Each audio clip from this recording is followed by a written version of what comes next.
Hello podcast listeners, Duncan here. This is just a little bit of a content warning. This episode of Primitive Culture looks at sexual assault as depicted in Star Trek. We don't go into any particularly graphic detail or anything, but obviously this is a topic which could be triggering for some listeners, so do listen advisedly. Also, we found when we were recording we had a lot to say, so I'm going to split the conversation over the next 2 episodes of Primitive Culture rather than dumping one huge and probably quite depressing episode on you all at once. Anyway, it's a difficult topic and I hope not too difficult to listen, but I hope you find it as interesting and enlightening listening to this conversation as we did researching it and talking about this important topic.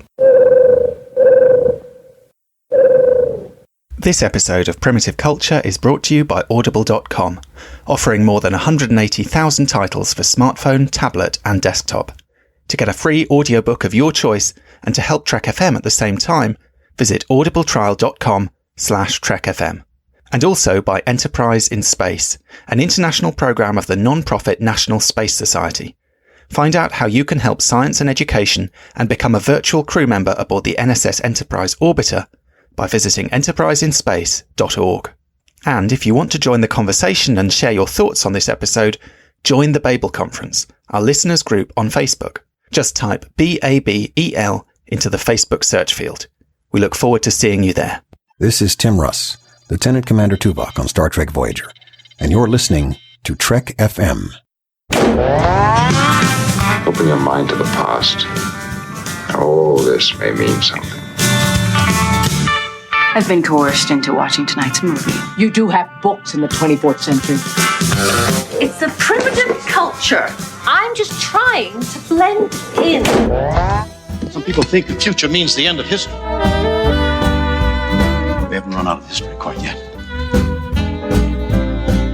Hello and welcome to Primitive Culture, a Trek FM podcast all about our history, our culture and how Star Trek relates to it. I'm Duncan Barrett and today I'm joined by a blast from the past. It's Clara Cook. Hi Clara, how are you? Hi Duncan, I'm good. How are you doing? I'm not too bad. It's been quite a while since we've been podcasting together, I think. Almost a year. I know. It's crazy. It's good to have you back on the show. Good to get you back, and hopefully we'll be able to tempt you back a few more times over the coming months and years and so on. Long-time listeners will maybe not be surprised to know that with Clara back on the show, you and I, Clara, had a bit of a reputation for picking the most depressing topics on Primitive Culture. Somehow that's what it always came up to, one way or another, and we've gone for another one, I'm afraid. So steel yourselves. This is not going to be a jolly, light-hearted episode, I don't think. But this is actually a topic that we had been planning to do when you were a regular co-host on Primitive Culture.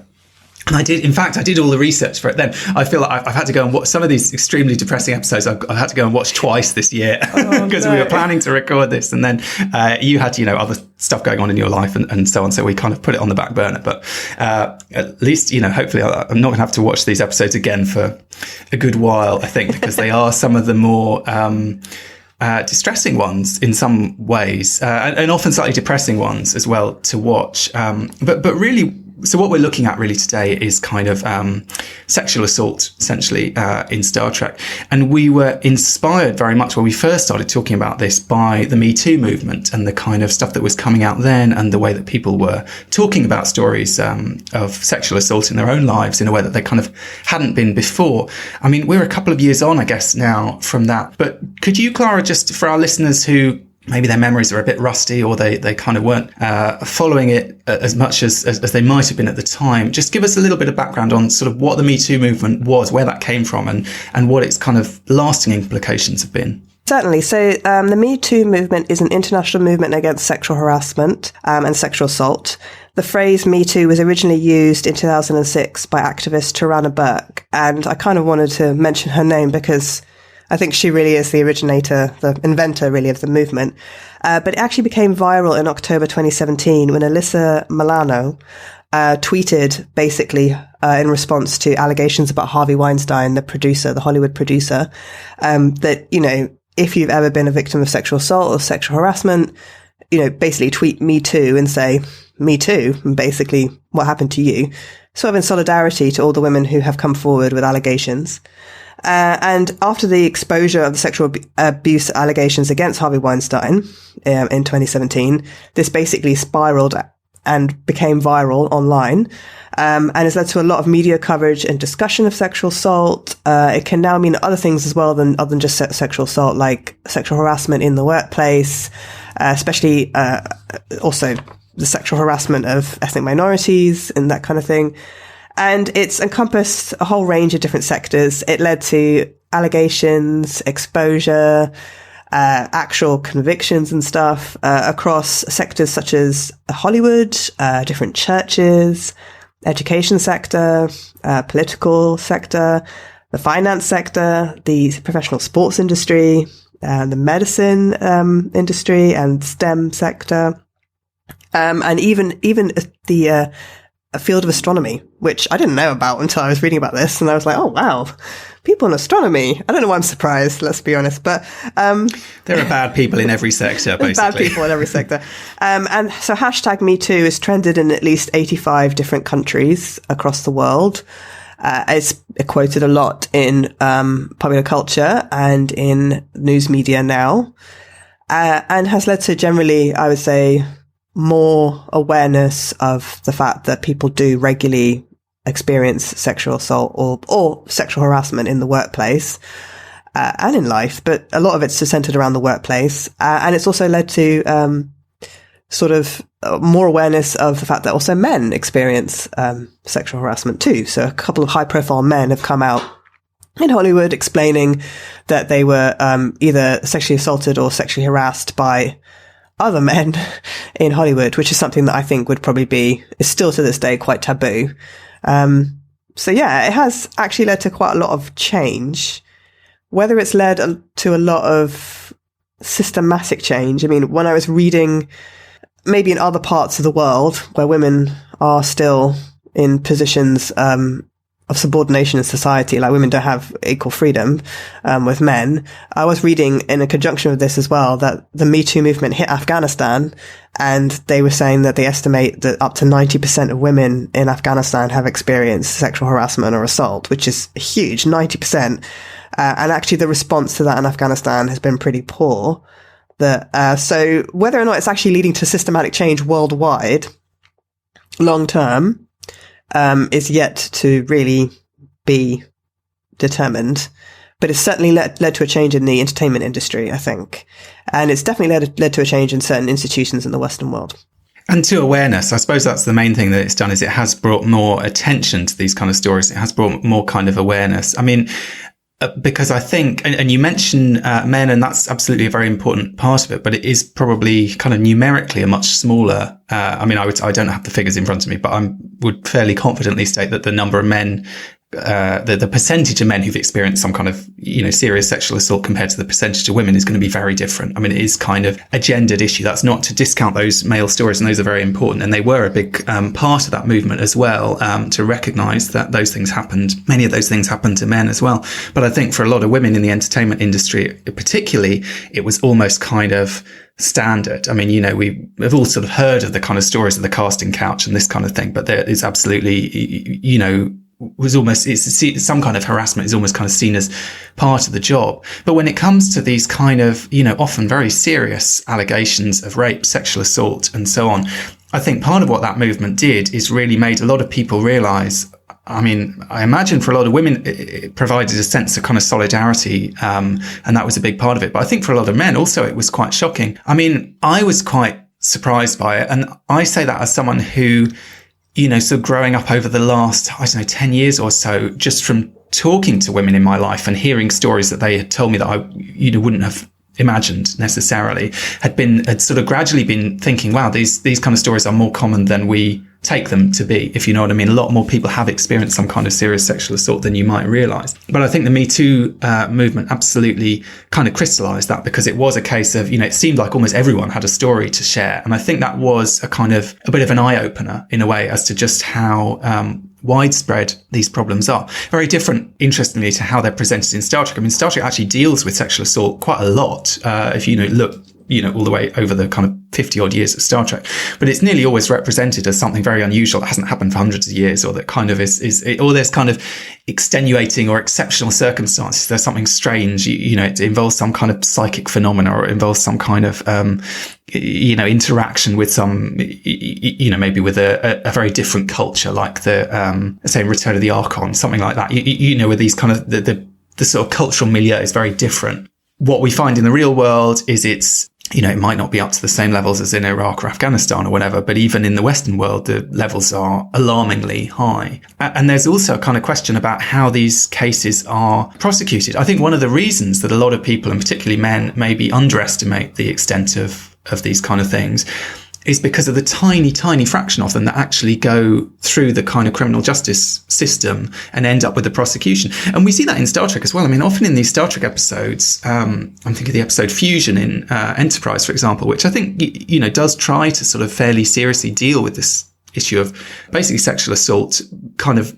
in this kind of mind meld, psychic assault kind of framework, which is what Star Trek often does, sort of deals with these things kind of allegorically. But at the end of the episode, Archer basically just gets rid of the Vulcans. There's no prosecution. There's no way of dealing with it. And there's no real sense that, you wouldn't necessarily know that T'Pol had been through this experience. It's probably not something she's going to go around talking about a lot. This is something we know, obviously, as the viewers. Archer knows because he's been involved in the situation and trying to help her and so on. But I suppose the fact that because the kind of rates of conviction and the rates of even of prosecution are so low, it means that these stories are not necessarily widely known. And, people shouldn't feel they have to share these stories if they don't want to. I mean, they're very private and very distressing things to talk about. But I was kind of struck just recently. There was a report a couple of weeks ago about the criminal justice system here in the UK, which said that basically the system was close to breaking point, was the phrase that it used. And that after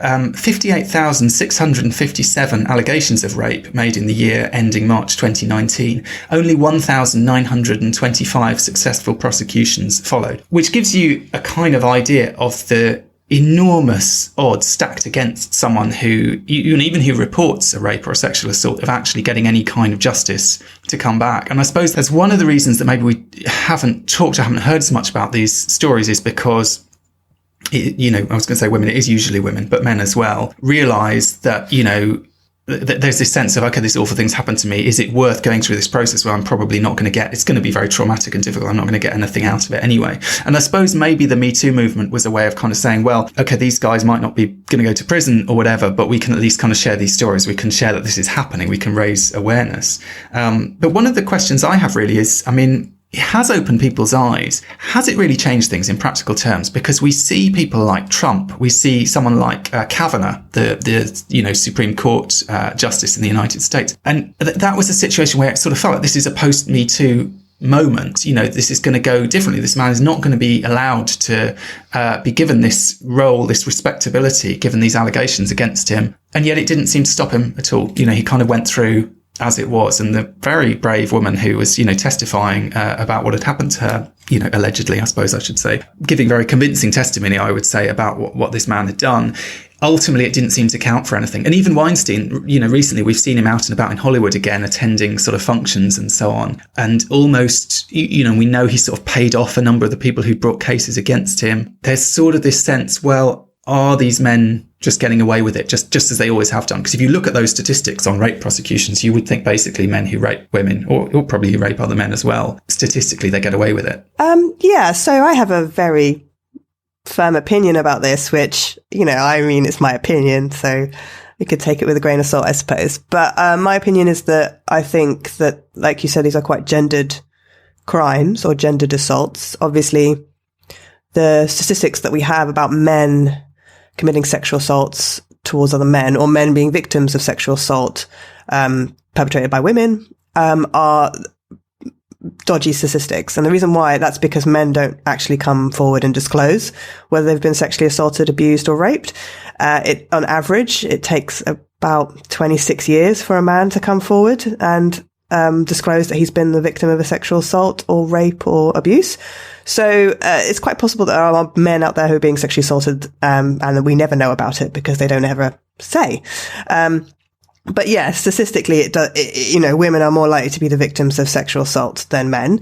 And so I think it is quite gendered. I think the thing is that it's a crime that affects a lot of women, mostly women. And anything that really affects mostly women in our society is something that's deemed to be not as important as something that mostly affects men. I think you find that in the medical field with stuff like gynecological health, or medical trials where they trial a drug on mostly male test subjects and they deem it as success when it only really works on men and not women. And if it only works on 50% of the population, then it isn't a medical success, So I think because it is something that is gendered, I think you find that people aren't as concerned. If Trump had openly murdered a man, I think there'd be much more outrage. I'm not saying there isn't outrage. There is outrage. But it's this idea that, well, these men are in power. The system is a system that's made up of men in power, supported by other men in power, and that these men will protect each other and protect themselves, and that you're not going to be believed because you're a woman. And, all he did was grab some woman, or he fiddled with some woman, and it doesn't, it doesn't matter because he didn't really hurt anybody, So I think the crime of sexual assault is sometimes, or rape is sometimes seen as a lesser crime than, say, for instance, murder, because it's a crime that's committed primarily against women. And I think one of the ways this would change would be if you had much more gender equality in sectors and positions of power. If the top people in a university were both equally male and female, you wouldn't have like a system of senior male professors or, male academic registrars or whatever that could protect any of the men that are accused of sexual assault. If you had more women in government, then you wouldn't have, like a system where men had power who could protect other men. And I think part of the problem with systematic change is it takes a long time. So the Me Too movement is a beginning, it's a spark, but it's not going to solve everything overnight. And the thing about the Me Too movement that really struck me was that it's not any of this is new. I think sometimes some of the people I talk to, they're like, wow, I didn't know this. This is so new. Like, this is something that's new. It's not new. I mean, women have been sexually assaulted and abused and raped for ever. But it's that the Me Too movement was a bit like saying, actually, we don't have to accept it. And that we can support each other in solidarity in not accepting it. And that idea that like your boss is going to sexually harass you, but you just have to put up with it because he's the one in power. He's the one that has the control over your job. He's the one that, has male colleagues who are all going to protect him. And that if you make an allegation, who's going to believe you? The Me Too movement kind of addressed that by saying, well, actually, what if he was held to account? And actually, you don't have to put up with this. Like, this isn't something that's just like part of the system, part of the old way, whatever. So I think it's been good in raising exposure, but as long as we have a society where positions of key positions of power are held by men, and only men, and I would say anywhere across the world, you're going to have a situation where more men who have been sexual abusers or sexual predators are always going to succeed. I don't think you can just hold men accountable to other men. Like, it's got to be like something that the whole of society and gender equality holds accountable, if that makes sense. The main issue with a lot of this stuff to do with sexual assault as well is some of the victims of sexual assault, and I wouldn't say necessarily just in Hollywood, I would say across the world.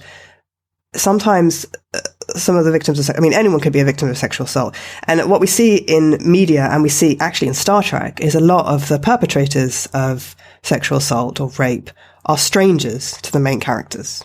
But that's actually not true. A high percentage of sexual assault is committed by somebody you know. That could be your flatmate. That could be your brother's friend. That could be your cousin. That could be, a family member. That could be a work colleague, But in some of these cases, I think high profile cases, sometimes people who are, not in the case of Kavanaugh, of course, but in some of these high profile cases, the women who are reporting sexual assault can sometimes be like, they're seen as like actresses, or in the case of Trump, maybe, you know, it's a woman who's seen as slightly unsavory, you know, it's very easy to sort of put these women down. It becomes about kind of character, doesn't it? And it becomes about sort of victim blaming and all these kind of things. And I suppose one of the issues is, I mean, one of the difficulties with prosecuting rape and sexual assault is that there's, I suppose with most crimes, there's kind of categorical proof that a crime has been committed. And the question is, who did it? And can you prove that it was that person? With rape, it more often comes down to an argument about whether it was a crime or not. Do you know what I mean? So there'll be a situation where the man is saying, oh, well, she consented and changed her mind, or, you know, whatever it is. And that is much harder to kind of prove evidentially, I suppose. And then it becomes about all this kind of interpretation and victim blaming and all these kind of things.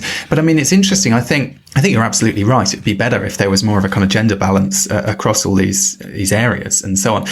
On the other hand, I was quite shocked. Many years ago, there was a TV show here in the UK where they basically staged a rape trial with actors, but it was based on a lot of research and into genuine trials, I think. And I can't remember what the situation was. It was something like, you know, a woman who'd gone out with some footballers or something, and one of them had raped her. But the jury was 12 like members of the public, basically, who'd volunteered to be on the show. So it had a kind of reality element to it. So a big part of the program was just in the jury room, basically seeing the discussions going on. And it wasn't necessarily the women who were supportive of this woman in this situation. It was actually, you know, often there was one sort of slightly older woman, I remember in particular, who was the most judgmental of this young woman for the, you know, decisions that, you know, and maybe she'd, you know, made decisions that in retrospect she would have made differently or whatever, that had kind of, you know, led into this situation or whatever. But, you know, she was the one sort of saying, well, you know, if she didn't want this to happen, she shouldn't have done this, or, you know, why was she wearing that dress? Or, do you know what I mean? All these kind of comments. So it's sort of systemic in a way, you know, these kind of attitudes, these kind of assumptions. And I suppose maybe a big part of the Me Too movement was about kind of reclaiming the sort of discussion around these issues to some extent, and sort of saying, you know, we want people's stories to be heard. We will believe these stories, you know, unless there's a very good reason not to or whatever.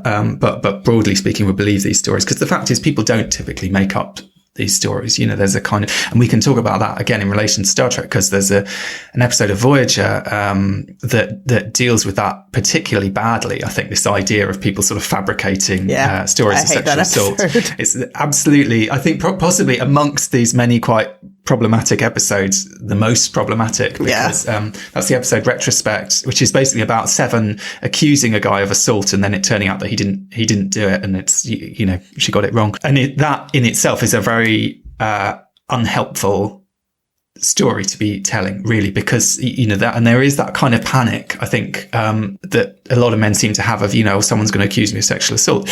But really, the bigger problem, as we know, is that the many very credible cases of sexual assault are not being prosecuted or not being believed. The balance is totally, you know, in the other direction. So before we go on, I think we can't talk about this subject without talking about consent. And I'm not going to go on about it too much, but I thought I would just give the UK legal definition. It's been like summarized down, because I'm not going to read the whole UK legal situation, but it's been summarized down about actually what consent is. And I think it might be worth remembering that as we go through all these episodes and we go through Star Trek, because people are quite confused about what consent means. But legally, consent is defined as agreeing by choice and having the freedom and capacity to make that choice.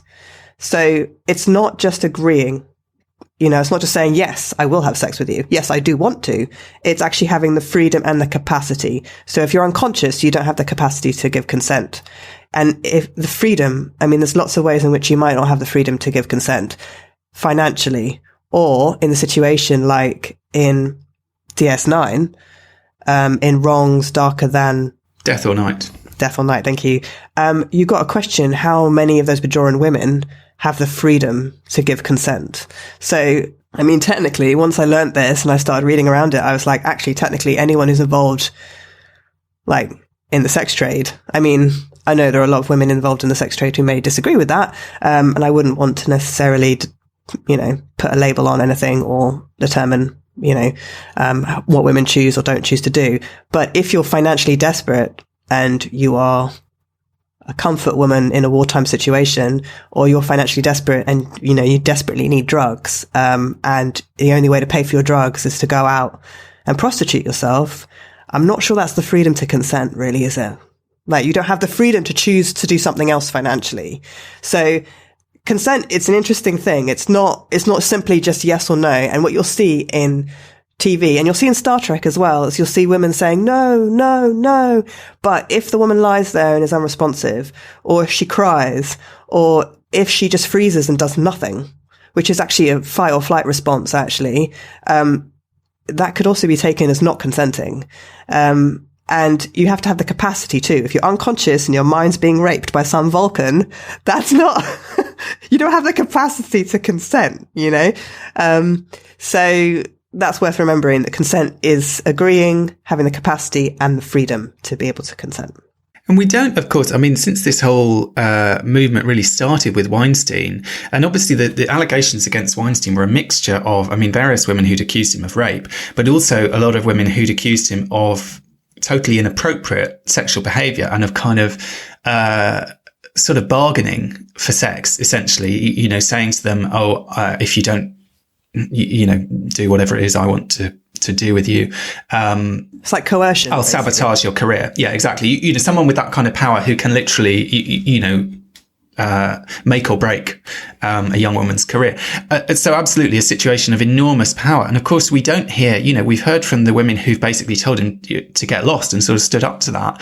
The fact he was doing this over many years, it must have worked in many scenarios for him. And those women who probably have very, unpleasant and difficult experiences and memories are not, I think, the ones coming forward for understandable reasons. So there's, it's almost like the tip of the iceberg are the ones who are saying, yeah, he tried this on me and I told him to get lost. And then I, didn't get my film contract that I was hoping for, because there's also got to be a lot of women who did go along with whatever it was that he wanted, because they felt they, to some extent had no choice, a very compromised choice, because their entire career was on the line or whatever. And we see that as well. In the, even within Star Trek, probably the most, one of the most well-known sort of behind the scenes storylines going right back to the original series was with Grace Lee Whitney, who played Janice Rand. And if you read her autobiography, she opens the autobiography actually with this really shocking story of basically how she came to leave Star Trek. And it was this, she'd been filming, as it turned out, I think her penultimate episode, and it was at the after party. And one of the executives from Star Trek, persuaded her to go off to another building with him and go into an office on their own, on the pretense that he wanted to talk about her character and wanted to kind of help her professionally, essentially, and say, I want to do some, role play with Rand and Kirk and work out where we can take this character of Rand going forward, because we think she's a really interesting character. And in fact, of course, it was just a pretext for him to play Captain Kirk, sort of lusting over Janice Rand, and ended up making her take off all her clothes, and ended up getting her to perform oral sex on him. But the way she described it, she was just, at a certain point, she realised she'd sort of fallen into this trap, as she put it. And not so much, there must have been an element of kind of this guy's one of the bosses, I don't know what to do. But also she was just terrified. She said she thought she could end up dead. Do you know what I mean? And she said, as far as she was concerned, the priority was, she had to do what he said, because they were in an empty building on their own, basically. He was much bigger and stronger than her and so on. And she felt extremely unsafe, even though she was very visibly unhappy and, not in any way a willing participant, but she felt trapped in that situation. One of the things that really struck me when I was actually reading that account was that one of the things that I learned quite recently is about the different fight and flight responses that people have when responding to trauma. And it's really interesting. Everybody always thinks of fight and flight, right? And one of the things you hear again and again when people talk about, talk to survivors of sexual assault or sexual abuse or rape, they always say, why didn't you fight back? Like, why didn't you fight back? As if we all have this inherent, strong fighter inside of us, that when responding to trauma, we would all fight, we'd beat somebody up, or we know kung fu or something ridiculous like that. Why didn't you scream? But actually, people respond in different ways to trauma. And it's however your body in that moment thinks is the best way to survive. So there's different ways. There's the fight response, obviously. There's the flight response, which is to run away. There's the freeze response, which is where you just completely get frozen and your muscles all tense up and you just freeze. And that's actually a really common response. You'll see in countless situations where someone's experiencing trauma that they will just stop and freeze. And people talk about, I just froze. I didn't know what to do. There's the flop response where you kind of just flop and like all your muscles just go floppy and you just lie there or you just kind of like collapse, you know? And then there's the friend response, and that's a survival tactic. That's where you try and build a rapport with your attacker or build a rapport with the person who's committing the violence against you. And that kind of really resonated in my head when I read her account, was that she's trying to go along. She's trying to be the friend. She's trying to go along and give him what he wants because that's her body responding to trauma. That's the best way to survive in that situation. That's the way to get out of that situation alive. But you see, there's lots of people that would say, well, she performed oral sex. She wouldn't have done it if she didn't want to do it. Why didn't she fight back? Why'd she not refuse to do it? Just because you're doing something doesn't necessarily mean you're consenting to it. Also doesn't necessarily mean that you're enjoying it either. And there's a lot of stuff as well about, particularly when it comes to men and sexual assault, about how men can actually orgasm, but doesn't necessarily mean they're enjoying it. Like, doesn't necessarily mean that they actually are consenting. So just because you have a physiological response to something as well doesn't also mean this is something that you wanted or something that you're happy about, or that isn't something that's traumatic. This is the kind of thing that comes up in court cases. Like, why did she do this? Why didn't she say no? Why did he go along with this? Why did he go home with this guy or girl or whatever? And people respond very differently in terrifying, fearful situations, in trauma. This way that we have of dictating how victims, should respond to violence is really bad, actually. And it's partly because, no offense to Star Trek, but it's partly because in stuff like Star Trek, we've seen sexual assault portrayed in a very specific, stereotypical way of someone being attacked, someone saying no, and, a woman screaming in a dark alley, and actually that doesn't really cover the myriad of situations in which people often can find themselves in. And actually, when it is portrayed in a slightly different way, I mean, I'm thinking of, say, in Deep Space Nine, the episode Profit and Lace, actually does have a situation not dissimilar from the kind of Weinstein situation, and not in some ways dissimilar from the situation that Grace Lee Whitney found herself in. The kind of, we could talk for hours about how awful that episode is. It's probably one of my least, definitely so many my least things favourite wrong with episode that of Deep Space Nine. But I mean, quite apart from all the kind of gender stuff and the whole, that whole bulk of the storyline, the wraparound for that story is these two scenes, one at the very beginning and one at the very end with Quark and one of his Darbo girls, where he basically is exactly trying to sort of bargain with her for sex. He gives this talk and it did remind me, reading Grace Lee Whitney's story and then watching that episode kind of back to back. It's a kind of uncomfortable parallel because he starts off being really nice, just like this executive starts off saying, how much he loves Janice Rand and what a great character is and what a great job you're doing. You're bringing all this stuff to the character and how fantastic it is. And Quark starts off saying, how great this Darbo girl is, how popular she is with the customers, what a good job she's doing, being really nice to her. And then, and this is kind of a theme, I think, with a lot of these storylines in Star Trek, is it's the nice guy who tries this stuff on. It's not actually the kind of what you might think of as the kind of sexually aggressive guy. It's the guy who seems like a kind of nice guy and then something turns nasty. And then he has this line, he says something like, you're being nice to everyone, but you're not very nice to me. And what he means is that she's not offering him sexual favors. And then what he tries to do is give her this book, which is an UMOX manual, which is basically, asking her to masturbate him effectively with his ears. It's the closest we can kind of understand it. And she seems very unhappy. She sort of takes the book and goes away, obviously feeling extremely uncomfortable with this situation. But then at the end of the episode, it comes back to it. And by then, very improbably, she has is claiming that she actually wants to do this. And when Quark is saying, I shouldn't have done that, because Quark's had this kind of moment of, having been a woman in this episode, he now understands what it's like and so on. I have a problem with that too, though. Like, he had to become a woman to figure this out. Well, that's a whole other question, isn't it? That's the kind of like, oh, now I have a daughter, I understand about sexual assault in a way that I didn't when I didn't have a daughter. It's that kind of thing. But then the episode, I mean, turns it all into a big joke, because it's like Quark saying, no, that was totally wrong. I should never have done that. And she totally implausibly is saying, oh, but actually I quite fancy doing umox on you, and I was really looking forward to it, which is just like totally implausible.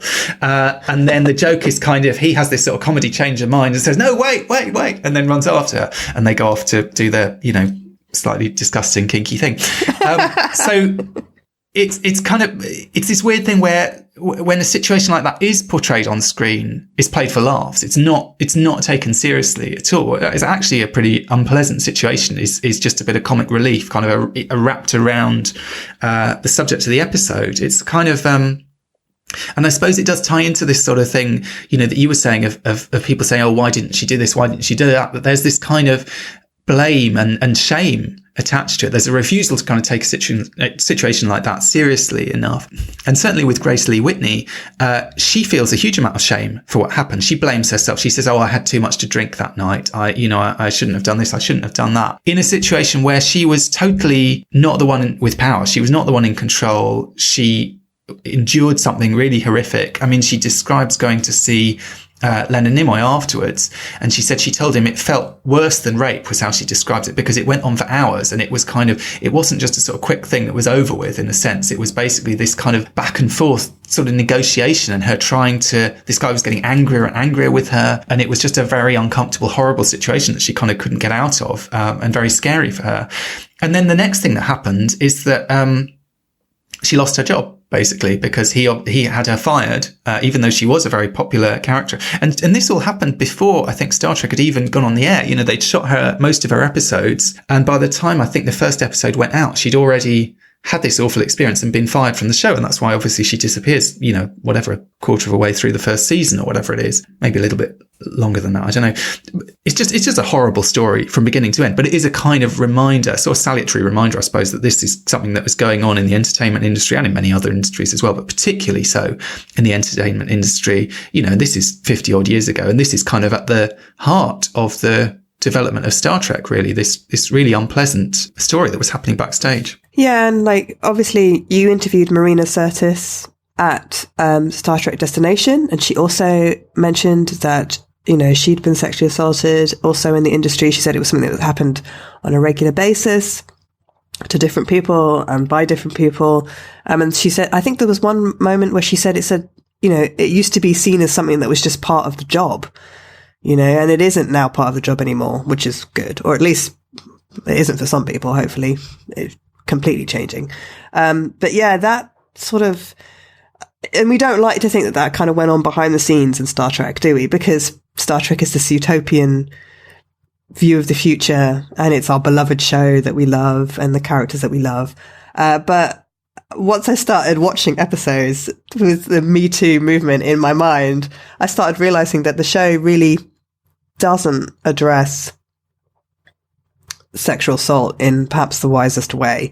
It does try in some examples, but actually when it comes to the accusing somebody, process of law, following through of the process of somebody actually being taken to court or being actually prosecuted for a crime, the treatment of the victim, and then the end result, it doesn't actually really address any of that. I found that the best example was Enterprise, but like you said, there is no resolution to that story. The person who does commit that assault against a Pole isn't actually brought to justice. And there was two questions in my mind, right, which I didn't find answered in any of the episodes that I watched. And after all the research I did for this episode, this podcast episode, I couldn't answer any of those questions, which is, one, how is rape viewed in the Federation? And two, how does Starfleet prosecute someone accused of rape? And I couldn't answer either of those questions. Because it's either an alien doing it. Or in the case of, in the original series, I suppose the most obvious example, particularly when we're talking about Grace Lee Whitney, is The Enemy Within. And that's, an attempted assault that doesn't, I suppose, get all that far, though it's a very scary scene. It's a very kind of intense and scary scene, and a very scary experience for Janice Rand. And definitely that's an example of, there's this sort of sense that she's supposed to kind of forget what's happened. It was this other part of Kirk. There were kind of extenuating circumstances that this transported duplicate, it wasn't really, they keep calling it the imposter version of Kirk, even though it's no more the imposter as as the episode presents it than the other version of Kirk, who's the nice one. It's kind of, there's this whole sort of troubling question of, this being a part of Kirk, this being a part of, who he is. And the fact that, Rand is kind of in love with Kirk anyway, which actually is kind of interesting when you think about these stories of sexual assault. And you were saying, actually sexual assault often happens from someone who you're close to. It does often happen from someone where there is a kind of a spark of something or an interest or whatever. It doesn't come typically from a complete stranger.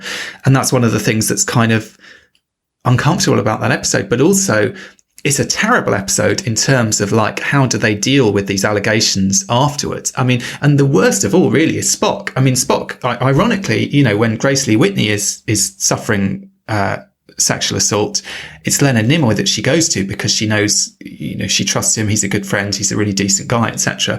Spock in that episode is awful. He's kind of making, totally inappropriate jokes. He has this line where he says to her, the imposter had some interesting qualities, didn't he? Basically saying, I bet you fancied him really, when he was trying to rape you. Really, really uncomfortable. And the whole way that her sort of, that they sort of process this experience that she's had is very, uncomfortable and sort of, thoughtless, I suppose, would be one way of putting it. But it's interesting. Even reading through her book as well, I think it raises other questions, even with the production of that episode. Fortunately, they shot that episode before this whole experience happened for her in real life. But she tells one story, which I found quite shocking, about, which I guess just sort of goes slightly towards this question of, what is normal in the entertainment industry and what isn't normal elsewhere and so on. That in one of the scenes there's a scene where she's describing what's happened on the bridge, and she said they'd already shot the sort of attempted rape scene. And this was a few days later, and they were shooting the scene where she's talking about it on the bridge. And, she felt she wasn't really getting, connected to what she'd been acting before somehow, that she wasn't kind of emotionally linked to it. And she said William Shatner just came up and slapped her around the face, totally, unexpectedly. And she was sort of representing this in the book as him doing her a favor, basically helping her to act by kind of getting in touch with these, by feeling assaulted, basically. That's the kind of behavior that we do hear about sometimes in the entertainment industry. And I would say, there are lines in the entertainment industry where there are, actors will do things, that there are kind of levels of sort of intimacy and trust and so on, where you might do something you probably wouldn't do to someone else, a colleague in a different situation. But at the same time, something like that, it does seem, I sort of feel that wouldn't really fly these days. Do you know what I mean? Just going and slapping, even on a film set, going and slapping a coworker because you thought you were doing them a favor, they would hopefully be more likely to kind of say they felt uncomfortable about that. It's almost, it reminds me a little bit of the, story about Marlon Brando and the actress who, on, is it Last Tango in Paris, who said and that was an instance. And one of the things that come out of the Me Too movement is this idea that with sex scenes and things like that there has to be much more, it is sort of about informed consent in a way. Cause okay, that was a scene. It wasn't a real sexual encounter, if you see what I mean. They were acting, but at the same time, the director and the actor in that situation sort of colluded behind the actress's back to sort of surprise her. And she ended up saying that in her words, she said, I felt a little bit raped in that situation because she was performing this scene and also being, I'm not going to go into the details because this is supposed to be a family friendly podcast, but it was a very inappropriate, I think we might say, an uncomfortable scenario. And Shatner slapping Grace Lee Whitney obviously is not quite in the same league as that, but it feels like it's kind of crossing a line. And maybe that's because of the gender imbalance and the kind of power imbalance. I don't know what would have happened if she'd gone and slapped him in the middle of a scene, he being the star of the show and she being, several notches down the kind of cast list. But it's kind of, I suppose it just sort of reminds us of how something about that sense of this is an industry where expectations are very clearly defined and people have a lot of power to make or break people's careers. And you're right, we'll come on and play that brief interview with Marina Sirtis shortly, because she absolutely talks about that kind of sense that, yes, there were certain things that you just had to put up with, that was seen as part of the job. You know, if you wanted to work in the entertainment industry, you had to negotiate kind of sexual harassment at the very least and kind of know how to deal with it. That's kind of part of your job as an actress.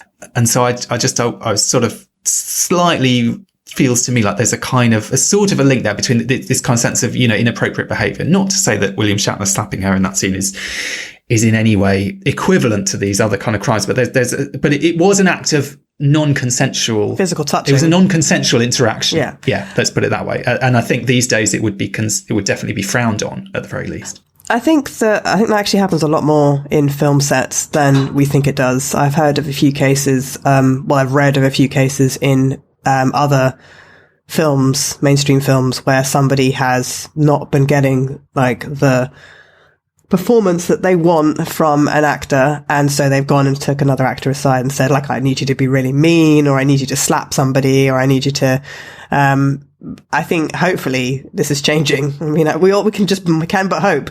But I don't work on film sets regularly, so I'm not sure I would be able to say. But one of the things that I would ask is, you know, is the constant treatment of Janice Rand, and also I would say of Troi in Star Trek, is it appropriate? Like, I'm not saying that we shouldn't address the subject of sexual assault or rape in a TV show. I think it's important to address it. But there's a lot of forcible sexual activity shown in Star Trek, you know, and I would include stuff like mind violations as a sexual assault, right? Especially in the case of Troi, because the memory that she has in the episode Violations, the Next Generation episode, is actually a sexual memory. And so what I would say is, like, why is it that Star Trek is so prudish about showing consensual sex between adults? I'm not saying I want sex scenes, you know, in Discovery from going forward, or Picard or whatever, but Star Trek is notoriously it's like a family show, right? So there's not that much swearing, there's not that much overt sexuality, like sexual, consensual sex. I mean, there's plenty of like Dabo girls and, you know, women in the original series wearing like little outfits where they basically everything is showing but their belly button. But there's not that much showing of consensual sex or that much physical touching of loving relationships, at least until DS9, when you have Cisco and Cassidy, or Keiko and Miles, or I guess you could argue Odo and Kira, or Worf and Jadzia. Keiko and Miles, we get this really kind of uncomfortable innuendo. Basically, that's their sex life as far as we can see. It's kind of cringy, and it's that sort of, and it is very, because it's like a married couple and so on, it's in a certain sort of sitcom-y context somehow. I think maybe with Worf and Jadzia, there's a bit more, there's this kind of kinky side to their sex life. Deep Space Nine is willing to slightly go there, but yeah. Yeah, I mean, I guess it's implied that they are, but like, I'm not saying we need a sex scene between Keiko and God. Keiko and Worf? No, we definitely don't need that. But I'm not saying we need a sex scene between Jadzia and Worf. I'm not saying we need that. But what I'm saying is that Star Trek is kind of a little bit like, like prudish about it, right? Whereas they're not like that about sexual violence, you know? Like, I feel like the scene between Janice Rand and James Kirk, the evil imposter James Kirk, the rapist side of him, which apparently all men apparently have a good side and a rapist side in them. And apparently the rapist side is actually needed in order for James Kirk to be a strong leader. I think that's what they kind of implied in the episode. I was like, what the hell? But that scene is quite explicit. It's very violent. And what struck me is that these two female characters are shown being violated again and again and again. I mean, Janice Rand is slapped on the butt by Charlie X. You know, she's seen as someone who is like basically a walking victim, you know, a walking sexual assault victim, right? And what I would argue is, well, not argue, but what I would question is perpetrating this atmosphere on screen, constantly writing this into storylines, does that seep out into the real world? Do you see what I'm saying? If you're showing these women being victims of assault, but you're not showing any resolution, you're not showing any sort of perpetrator being brought to justice, you're not showing them like achieving any agency of their own, you know, then are you just perpetrating this kind of culture behind the scenes of actually Janice Rand is a sex symbol, you know? So then Grace Lee Whitney is a sex symbol and she's violated on screen. So, you know, she's free to be violated in real life. I mean, I'm not saying that the writers of Star Trek are to blame for what happened to her, but it's this culture, you know, like she's the pretty girl on screen that can be assaulted by the captain but also lusted after by the captain. And And the fact that, he desires her doesn't mean that he's going to sexually assault her. He could sexually desire her, but he could desire consensual sex. He doesn't have to desire, unconsensual. And unconsensual sex is often very much about power, not actually about sexual desire. So, I know they're kind of complicatedly linked, but so I just was thinking how much of this was bleeding off the screen into the actual production and real life, and how much of that, exists also in Next Generation. I know Marina Sirtis has said that it's, important to show this stuff on screen and that Star Trek addressed that. But I don't think they addressed the idea of sexual assault, but they didn't resolve that in any way. And then you're just showing it for excitement's sake, for drama. It's just like a dramatic tool. Let's let Troi be violated again. And I don't know, that seems kind of irresponsible to me, actually. I think there's definitely an argument there that in TV, particularly, sexual assault is a kind of shortcut to drama somehow, because it raises the stakes, it creates a lot of intensity. As you say, that scene with Janice Rand and the quote marks imposter Kirk is very dramatic. It's very, it's well acted. It's very effective part of the episode. And I think there is a tendency to go for these storylines because they are quite emotive and quite powerful. And that's not to say that you shouldn't have these storylines, but I would sometimes question the thinking behind them. I only have limited kind of interaction with the world of TV, but I was quite shocked. One of my books, the one that sort of went the furthest down the route of ultimately not being made into a TV show, but did at least get to the point where they were writing scripts and so on. There was one scene in particular that I was always very uncomfortable, but as a writer, you don't have much say about it. You can express an opinion and then it'll get ignored, essentially. And this was a character that they based on a real woman that I'd written about, that my partner Nuala and I'd written about in one of our books. And a part of her character was that she was kind of a tomboy. She didn't have all that much time for men. She ended up getting married, and that was sort of where the story went. But she was not a typically sort of feminine woman, if you know what I mean. She was, this was in the war. She was working as a mechanic and so on. And the screenwriter put in this element into this storyline. And it wasn't exactly this woman's story that she was writing, but it was very heavily influenced by this woman's real life story. And they included a scene early on of her being raped by a soldier. And the only thing I could think was they put this in to sort of explain, this is why she's a tomboy. This is why she's funny with men, is because she's been raped. And that's, that she can't just be a tomboy, because that's sort of her personality. And that's what she was like as a kid. And that's how she grew up and so on. And also just for this sense of it's well, we're getting up to the kind of act 2 break. We need something dramatic to happen in this episode, and if we put a rape scene in, then that kind of raises the stakes and it keeps viewers, and they won't switch off when the adverts come around. And it felt so, to me, and this is partly maybe for me knowing the real woman and knowing the real story and knowing that she wasn't, certainly didn't tell us she'd ever been sexually assaulted, that was a complete fabrication on the part of the screenwriter. It just felt so it felt very shoehorned into a story that didn't need it to make sense. It didn't really require, it wasn't actually about that. It wasn't in any way integral to the story, really. It was kind of put in for these quite, it just sort of felt kind of cheap. Do you know what I mean? It felt like a kind of cheap trick. It's like, grab that out of the bag. We'll throw a sexual assault scene in. And, we have had these discussions with shows like Game of Thrones and so on about the use of sexual assault and rape and so on screen, that there's something kind of lazy about it. It can be quite kind of gratuitous. It can be quite, lazily done. But why don't we play that interview with Marina Sirtis? Because it's interesting. I sort of went into it assuming, I knew the reason I talked to her about this was a while ago at the Destination Star Trek convention, was I knew that when the Me Too movement was going on, she was tweeting a lot in support of people. She seemed to be sort of involved in it online, if you know what I mean. I thought she's obviously has something to say about this subject. And it's striking for anyone watching Next Gen that Troi is the character who does seem to kind of go through these storylines again and again.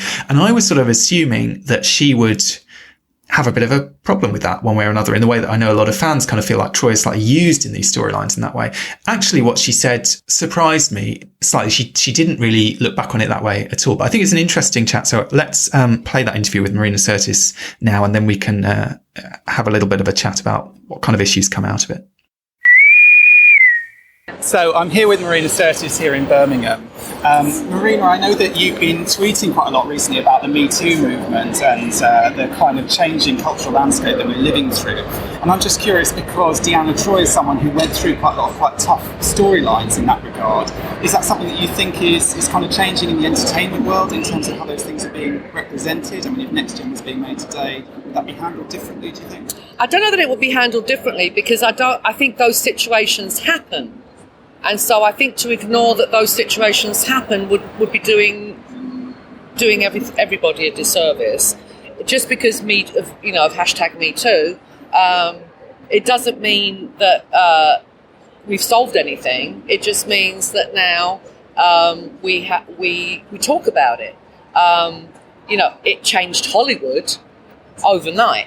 I mean, literally, I'm pretty sure there's not a director or producer in Hollywood now who would dare to do anything to a young actress. They wouldn't dare. Whereas when I was a young actress, I've been assaulted. I've been treated inappropriately. I've been spoken to inappropriately. I've been touched inappropriately. But when I became an actress, that was part of the job. That really was. If you couldn't deal with that, go choose another career. You just accepted that was the way you were going to be treated if you were a female. I haven't spoken about specific people because I'm so old they're all dead now. So it doesn't hardly you can say what you like then. You can't lie. Hardly seems worth it. I mean, Michael Winner, one of the worst, absolutely the worst. Just awful human being. But I hope we aren't ignoring the stories. Because we're living in cultures now that are changing, but in certain other cultures things aren't changing. Look what just happened in Huddersfield. Just because there's a movement out there doesn't mean that men's attitudes to women are changing. So the only thing that's different is that now possibly girls will have the courage to speak out. Women will have the courage to speak out. I think we're a long way from that being perfect. I heard one of the girls from Huddersfield, the only time she felt safe to talk about it was once she'd been locked up in prison and they couldn't get to her. So, I think we always have to handle those issues because those issues still are very prevalent these days. But there is an opportunity if the women can find it in themselves, the courage. Because it is courage. It does take a lot of courage to speak out. Because part of it is that you're so ashamed, the shame that you feel, and you don't want people, and you just don't want people to know your shame. So it's baby steps. But I think as far as Star Trek goes, I think it was good that we handled those issues, and hopefully, we resolved them usually in an episode. So. I think it was on the right track. It must be hard playing something though do you know what I mean, if you've had an experience in your own life, and the fact is what we've discovered through Me Too is that these kind of experiences are so much more common maybe than we took for granted. Oh, they were more common than they were uncommon. Yeah. Let's put it that way. Yeah. So does that make it harder? I'm just thinking, I'm not saying that necessarily you wouldn't run those storylines, but that maybe there must be an awareness, hopefully, with actresses now, or actors as well. Do you know what I mean? Of sort of thinking, what am I asking someone to go through in performing something? Right. Well, is there any kind of sensitivity? Well, except that are you going to stop showing? Just part of the job? Well, yeah, you're going to stop showing murder mysteries. It's kind of the same thing. You can't stop talking about things just because they're not nice. Yeah. So, as an actress, actually, the fact that I had been through stuff like that actually helped me as an actress because what I was calling on was real. I didn't have to make it up. I had been there. I knew what that felt like, as opposed to trying to imagine what it felt like. So, sadly, I had my own experiences to draw from, and I kind of wish I hadn't, obviously, but I did. So I think it's interesting listening to Marina talking there about her own experiences about those Next Gen episodes. I mean, we'll come on and talk in a bit of detail about some of the ways that Next Gen in particular handle these kind of storylines. And, we may or may not agree with her perspective on those storylines. But it's interesting, I suppose, to bear in mind. I guess what I was kind of getting at there was that for her as an actress, acting out a scene I mean, she said, "Oh, you know, what are you going to not? You're going to not do storylines about murder or whatever." Well, most actresses probably haven't been the victim. Well, certainly haven't been the victim of murder. Obviously, they haven't been the victim of attempted murder, even, or of, you know, some of the kind of big dramatic things that happen in drama are kind of outside of the ordinary experience, and it would be unusual to have an actor who'd experienced those things. What we learned, in part from the Me Too movement, is that sexual assault is not at all unusual, and especially, as Marina was saying, in that industry. And so that's why I was sort of wondering, you know, is that something that maybe producers and writers and so on need to be a bit more sensitive, and directors particularly need to be more kind of sensitive to these days, that, you know, these kind of things might be kind of triggering one way or another, I suppose, is a way of looking at it. Whereas she said she saw it very much as, well, this is my life, this is my experience, I can bring it to bear on my work, and that is actually almost a positive thing in some ways, that I know what I'm talking about. I know what I'm acting, basically. Yeah. I mean, it's interesting that she has that like experience, or that feeling about her experiences. I don't think all actresses at Star Trek felt the same way, though. I mean, Nana Visitor, when we spoke to her at the Star Trek Destination convention, she didn't imply that was the case for her. I mean, she didn't mention sexual assault or sexual abuse. She mentioned trying to deal with the emotions that were brought up in basically living or acting, but basically almost living, really, Kira Neris's life for all those years that she portrayed her. And also the revulsion that she felt towards the actor who played Gul Dukat. And, you know, you've got to question how much of that is actually acting on screen when Gul Dukat, you know, goes up and, like, you know, tries to stroke Kira's cheek with this creepy little smile. It makes my skin crawl, that scene. Actually, anything with Gul Dukat and Kira makes my skin crawl, to be honest. But, you know, like how he's like basically constantly sexually harassing her. And, you know, Nana Visitor, I mean, we saw in the documentary, What We Left Behind, about DS9, that she wasn't keen on those scenes. And she wasn't, I mean, I think she probably felt they were important to portray, but that she actually felt real revulsion. And, you know, it's quite possible because she has experienced sexual harassment. I don't know. But we know that she has actually been sexually assaulted because she wrote about it. And that the way that she dealt with that is to, you know, use mindfulness and meditation, which is quite a different approach than what Marina Sirtis is talking about, is like, you know, acting it because I know how it felt. It felt, you know, maybe it was cathartic to act it. I agree with her that sexual assault should be shown on TV. I totally agree with her there. I think she's right. It should be talked about. It should be shown on TV. We shouldn't shy away from stories involving sexual assault. I just don't agree with her claim that Star Trek does it well. I just don't think Star Trek does do it well. I don't think that's because people were intentionally setting out to portray sexual assault like badly. I don't think that people were intentionally trying to do any harm. But I think I agree with you what you said earlier about how it's used as a dramatic device. You know, it's used as a dramatic storytelling tool without thinking through the consequences of doing that.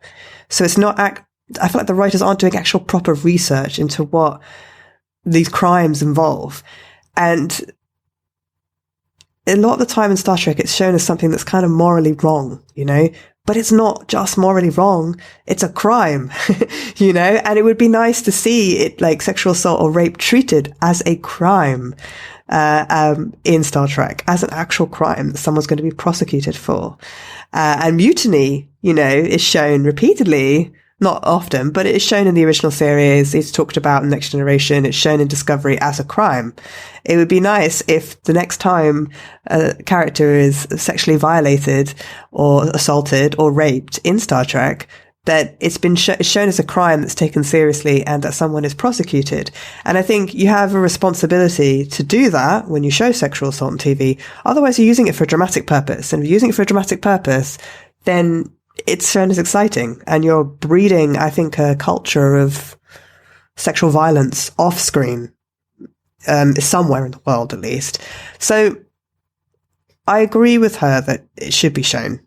But I disagree with her that Star Trek did it well.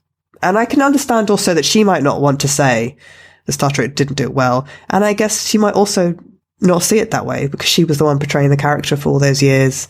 You know, she was the one saying the lines. She was the one working with the script writers and the people in the production company, production, you know, crew and everything.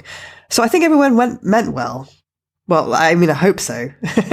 Let's come on in a minute and look at some of these episodes individually and talk about whether, what they maybe did or didn't do well. I think maybe I find them quite uncomfortable to watch. I do think there are problems with them. I don't necessarily feel that this is a topic that Star Trek has sort of outright failed in the way that we might say with some other kind of social issues. They have slightly kind of failed.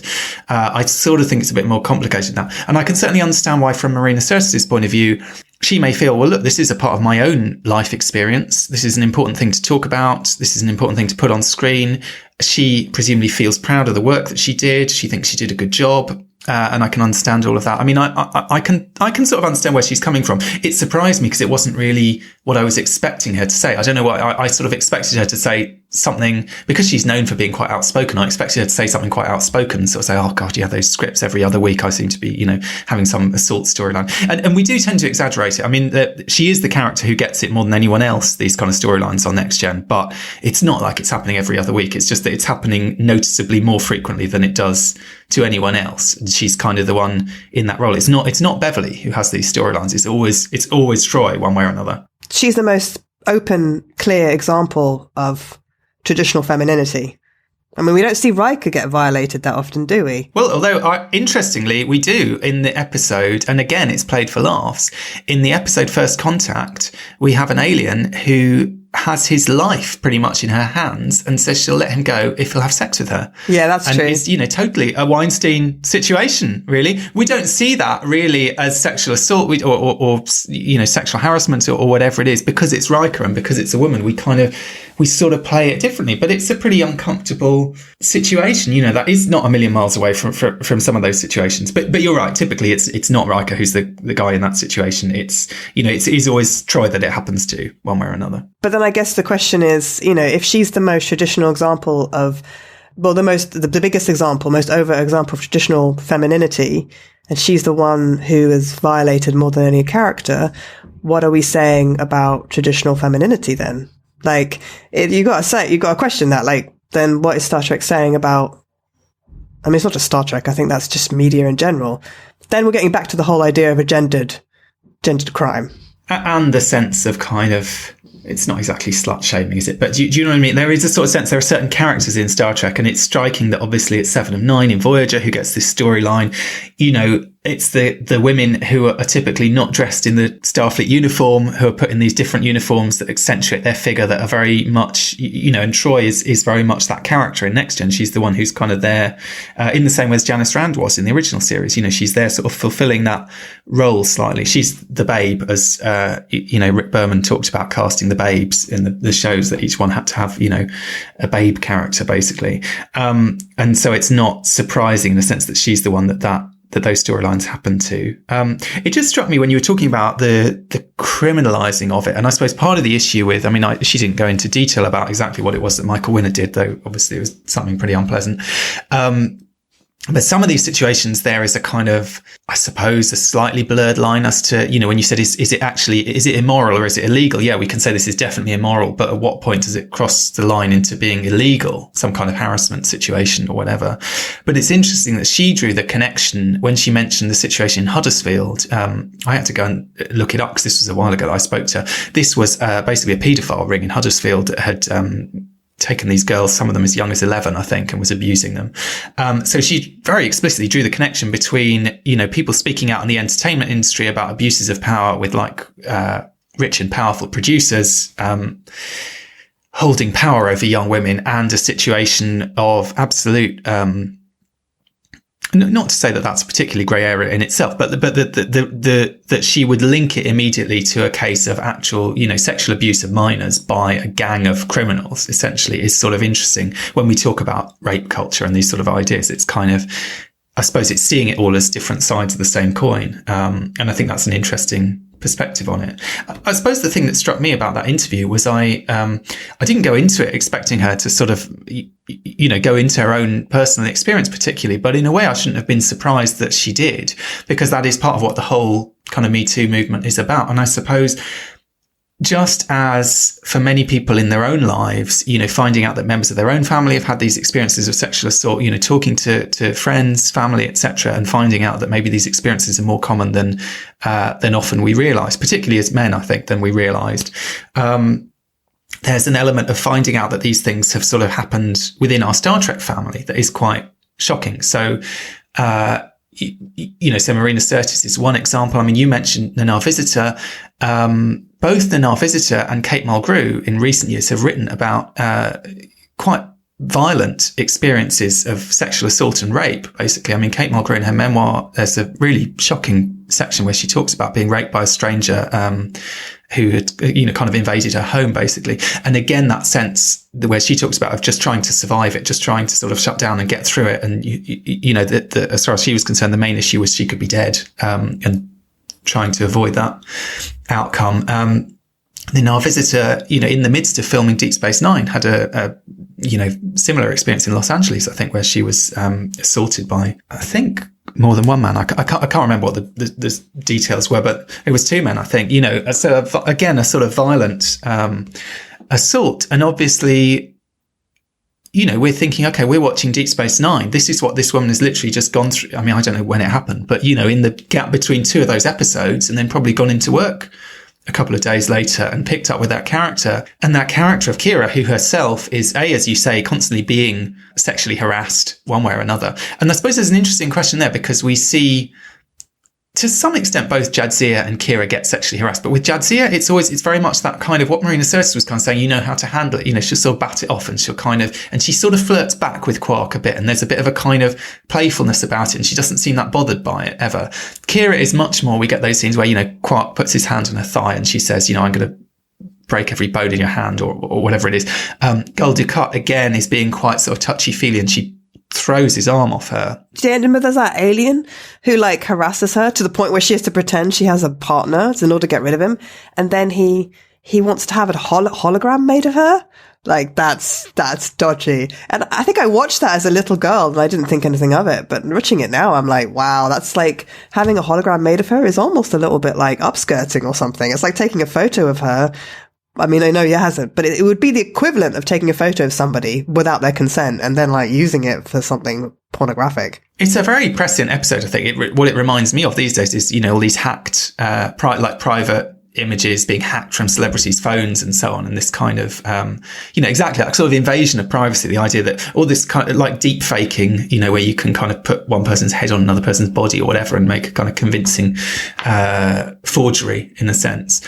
And it's absolutely, it's a weirdly sort of, prescient episode, that one, I think, because all these technologies didn't exist in the 90s, and the things that have subsequently come to be a sort of part of the landscape and a part of, again, I suppose, some people, I don't know, we could ask Marina Sirtis about it, but, some people would say that's one of the dangers, particularly for women in the entertainment industry now, even more is these, but there's always been paparazzi. I mean, you talk about upskirting, look at, Princess Diana, celebrities, there's always been photographers with, telephoto lenses trying to catch them, sunbathing on holiday or whatever, trying to get these naked pictures of people, all this kind of thing.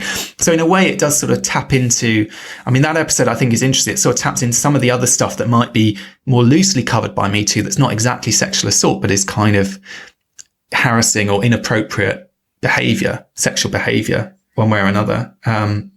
But it just sort of struck me as interesting in some ways, talking to Marina Sirtis, reading these quite shocking accounts by Nana Visitor, Kate Mulgrew. I mean, particularly those two, more so than Troi in a way, they are probably what we think of as the strong female character on those two shows, these very kind of iconic, powerful women.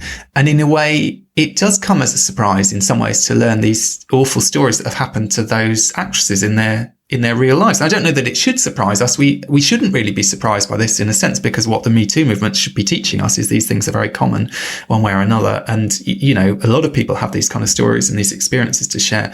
But I guess there's maybe this sense that, as I say, as Star Trek fans, we're very familiar with these people one way or another, or we think we are, from seeing them on screen and so on. And finding out these stories, it is a bit like, finding out these stories happening, a story that your cousin tells you or that your best friend tells you or something, and you're kind of really shocked because you didn't know that. Do you know what I mean? And it's that sense of it does give us an insight into how widespread a lot of these, experiences are. So another example of that is Anthony Rapp, who obviously, came out,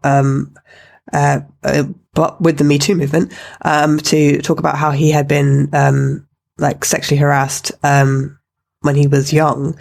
And that was another example, I suppose, of, like a Star Trek actor talking about something that you're like, wow, really? I didn't know that happened. Or, I think that was a bit of a shock for me, partly because I didn't know, this sounds awful, I didn't know Anthony Rapp's name.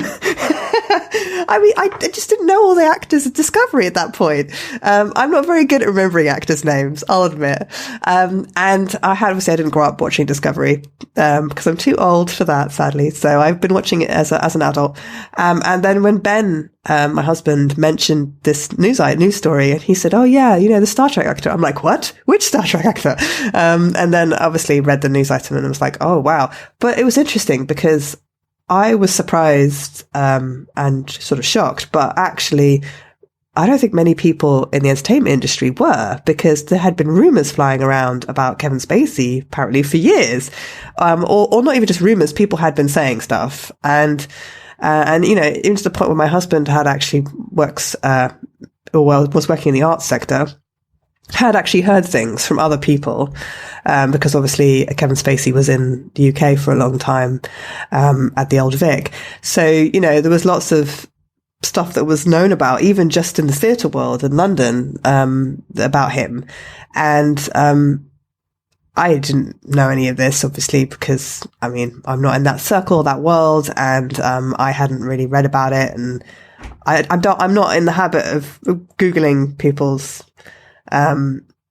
private lives, Well, Kevin Spacey, I think, had been very successful in keeping his private life private. And actually, the way he spun that whole storyline was about being outed. Basically, he was sort of, complaining at Anthony Rapp for outing him as a gay man, because obviously the media, for whatever reason, never reported on Spacey being a gay man. That's something that wasn't, everyone knew that in the entertainment industry. I knew, because I was working as an actor at the time, that he was at the Old Vic. So, the two things you knew about Kevin Spacey that you might not know from kind of Hollywood output were, one, that he was gay, and two, pretty much immediately afterwards, that he had a bit of a reputation for being quite kind of lecherous around young men, and someone to sort of be wary of, if you know what I mean.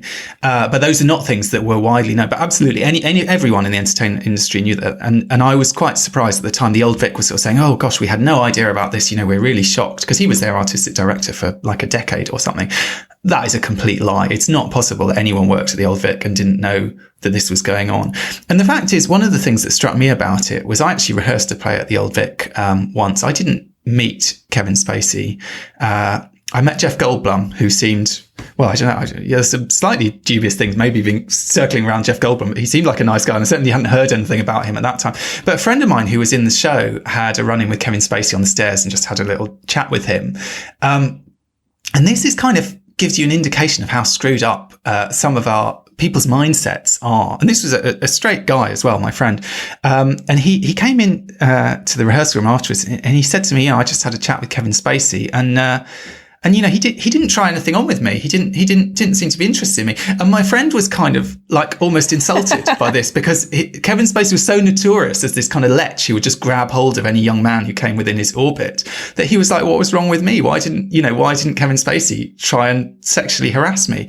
Which gives you an indication of like, what the hell? Do you know what I mean? Like, what is going on with our culture? That is a weird culture that kind of not only normalizes that behavior, but actually he takes it, sort of jokingly, but sort of took it as like, oh, wow, there's something wrong with me that he doesn't want to assault me against my will, because that was absolutely, so I was not at all surprised. I was surprised it was Anthony Rapp telling the story and so on, but I wasn't, there were lots of people online saying, this is ridiculous. I don't believe a word of it. I was certainly not one of those people. I thought it seemed entirely in keeping with everything that I'd ever heard about Kevin Spacey and his sort of general behavior. But it was an interesting contribution to the Me Too movement, and the fact that it was a man coming forward. I think Anthony Rapp was a real big player in that movement, and Ashley Judd as well, one of the key women behind the movement, also briefly a Star Trek guest star. So Star Trek had its kind of representation within that movement right from the beginning, I suppose, in that way. And it's interesting that, like, at the time, obviously, when Kevin Spacey responded to the allegations, was that he sort of basically released a statement saying, I'm gay, which I think is a very neither here nor there. The idea that the only men who are sexually assaulted are gay men, or the fact that you're gay gives you the reason to, or the excuse to do this, which is obviously completely and utterly wrong and untrue. All people of all different, sexual identities and sexual preferences and gender identities are from all across, the spectrum, are victims of sexual assault. It doesn't matter if you're gay or straight, whatever, But one of the things I thought was interesting at the same time as that was happening in Discovery was seeing a straight man, Ash Tyler, a character, basically deal with the trauma and the PTSD resulting in a sexual assault. I mean, I would say it was sexual assault. I would say it was rape. I mean, that's how I read it when I watched it on screen, was that this wasn't a consensual thing. I know later on in the series he talks about how Vok and Laurel were in love with each other, but it's implied that Ash Tyler's memories are traumatic, He's reliving something that happened to him sexually that he didn't consent to and that he did not want or enjoy.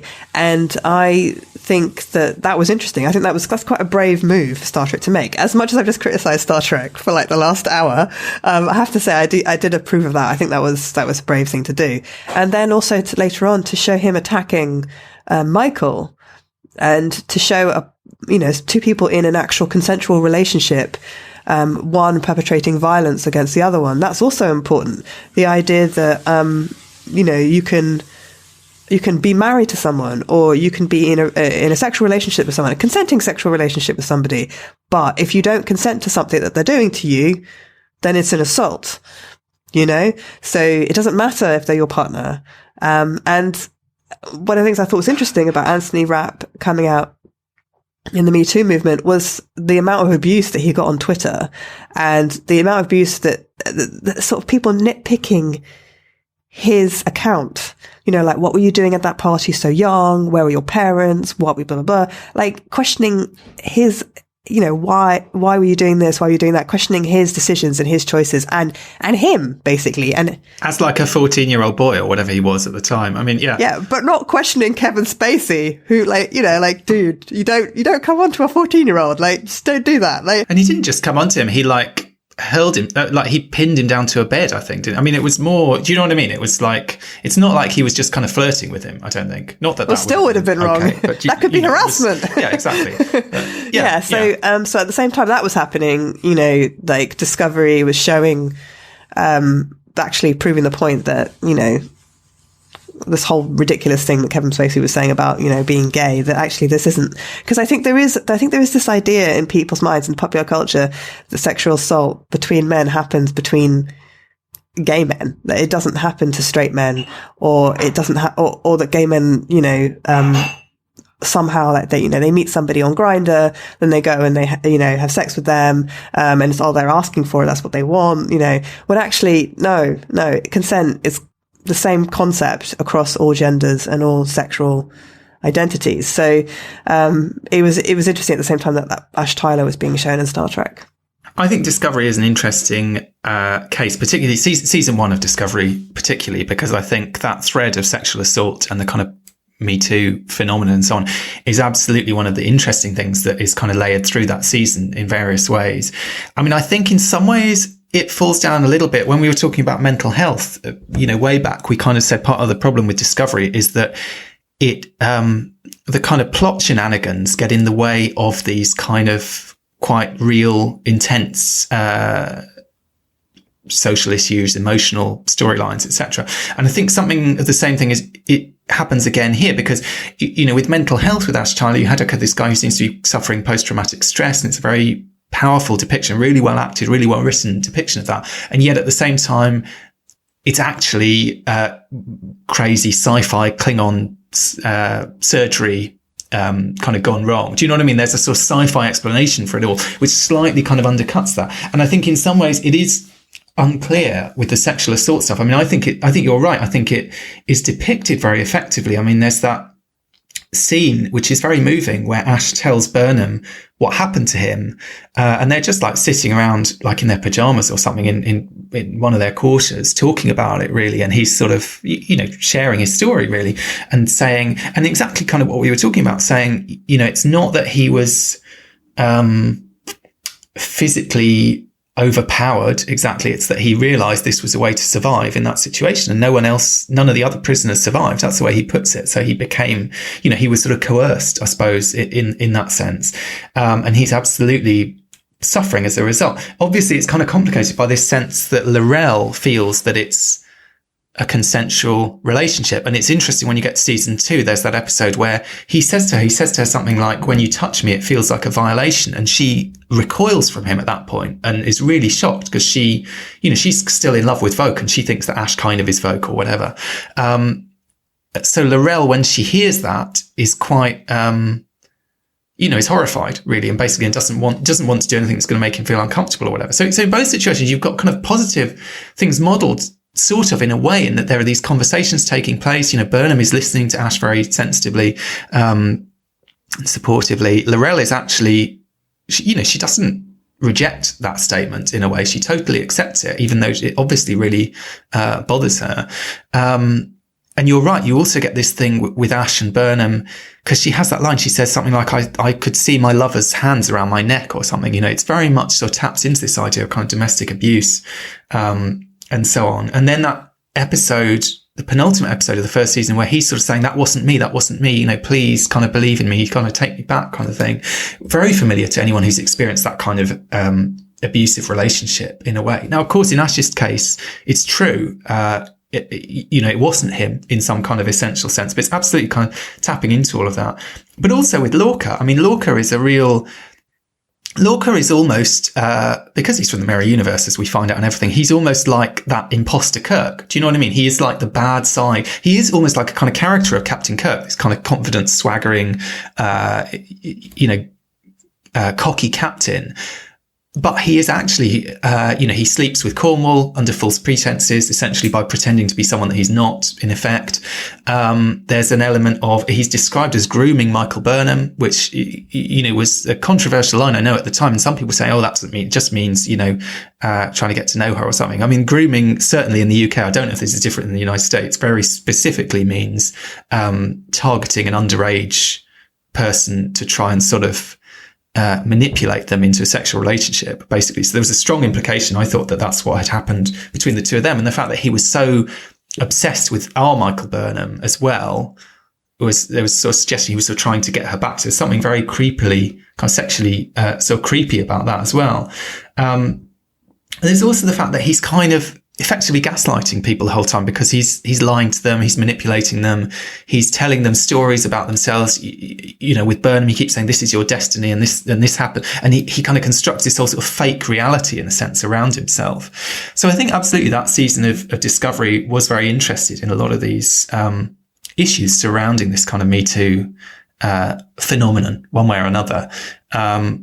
And you had those two characters, Ash in a way as the male victim of sexual assault, or at least of something that we can kind of read as sexual assault, and Lorca as this kind of perpetrator, one way or another, who, at the end of the season, there's that memorable scene where Cornwall comes and phases his bowl of fortune cookies, in a kind of act of like rage that she slept with him, I think, is what we're supposed to interpret as that she kind of, she thought he was the good Lorca that she knew, and actually he was someone else. And there is that kind of sense of, there's definitely, obtaining consent by deception is not informed consent. Do you know what I mean? Would be one way of putting that yes, she consented to sleep with him, but she didn't know who he was, and he had deliberately deceived her in a sense. So, consent issues, we could go into a whole sort of broader discussion of consent in Star Trek, because I know there are a lot of people who have issues with the Inner Light, with other episodes where kind of issues of consent in a non-sexual context are kind of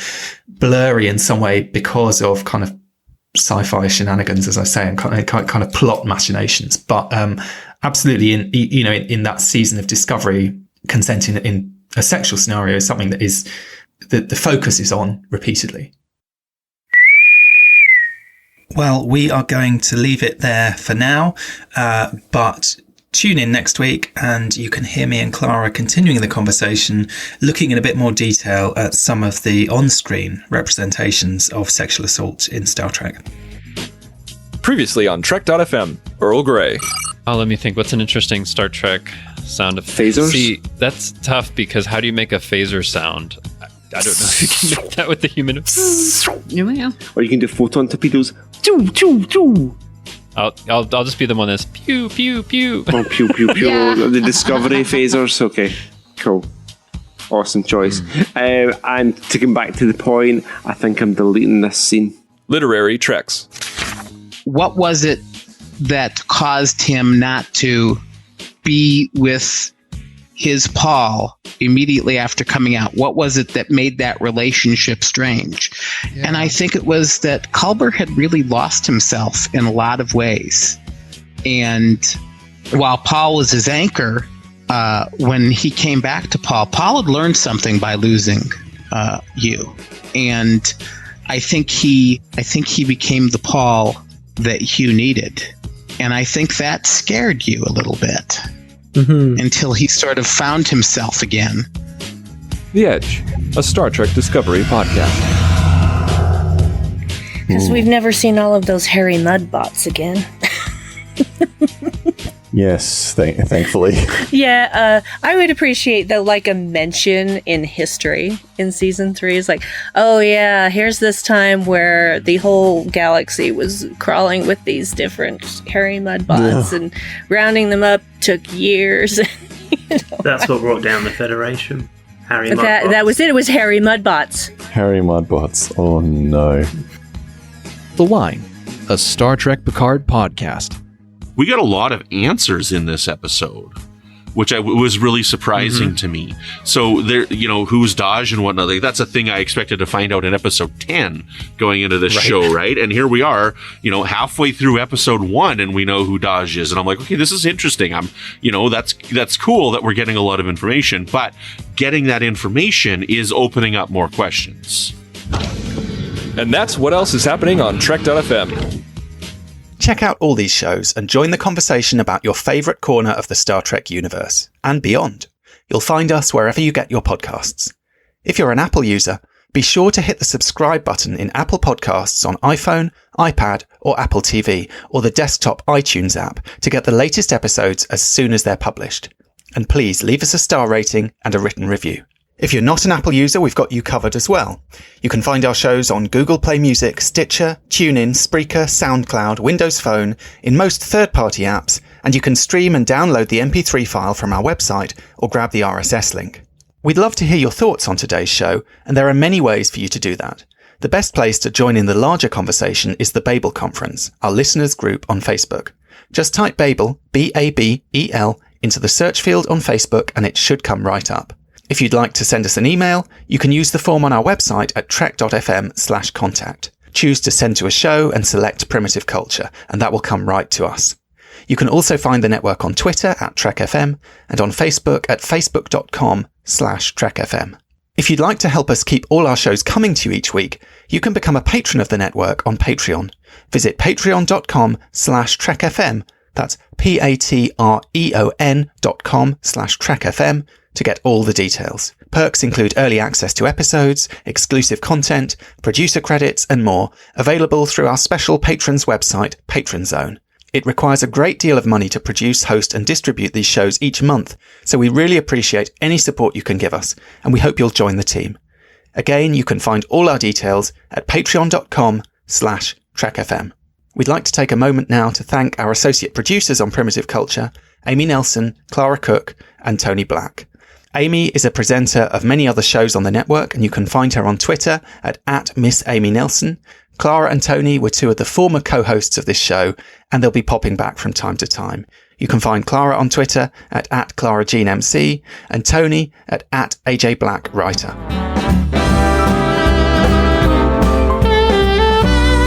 You're blended all right.